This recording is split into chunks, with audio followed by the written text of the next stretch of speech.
Hi friends, இது Monday morning ஒரு 11 எடுத்த வீடியோ தாங்க. பெரியவன் ஸ்கூல் கிளம்பிட்டான்.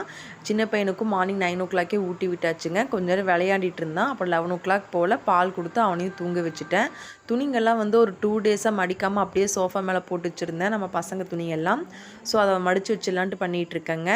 கையோட கிச்சன் போயிட்டு பாத்திரமெல்லாம் வாஷ் பண்ணிடலான்னு பார்த்தா ஆல்ரெடி பேஸ்கெட்டில் பாத்திரமெல்லாம் கொஞ்சம் இருந்துச்சு. அதை எடுத்து அந்தந்த இடத்துல வச்சுட்டு பாத்திரங்கள்லாம் வாஷ் பண்ண ஆரம்பிச்சிட்டேன். பாத்திரம் நிறைய சேர்ந்துருச்சுங்க. ஏன்னா காலையில் பெரியவனுக்கு breakfast, lunch, snacks plus juice போட்டு கொடுத்தேன். அது ப்ளஸ் நாங்கள் பிரேக்ஃபாஸ்ட் சாப்பிட்ட பாத்திரம் அப்படின்ட்டு சிங்க்கு ஃபுல்லாக பாத்திரம் சேர்ந்துருச்சு. ஓகே, அதெல்லாம் வாஷ் பண்ணிடலாம் அப்படின்ட்டு பண்ணிகிட்ருக்கேங்க. எல்லாத்துக்கும் பாத்திரம் கழுவுறது பிடிக்காத வேலைம்பாங்க. பட் எனக்கு பாத்திரம் கழுவுறது ரொம்ப பிடிக்கும். எனக்கு பிடிக்காத வேலைன்னு பார்த்தா இந்த வீடு கூட்டுறது தாங்க எனக்கு சுத்தமாகவே பிடிக்காது. அப்புறம் துணி மடிக்கிறதும் பிடிக்காது. பாத்திரம் கழுவுறது எவ்வளோ பாத்திரம்னாலும் டக்குன்னு சீக்கிரமாக கழுவி முடிச்சிடுவேன். சமைக்கிறது அதே மாதிரி தான்.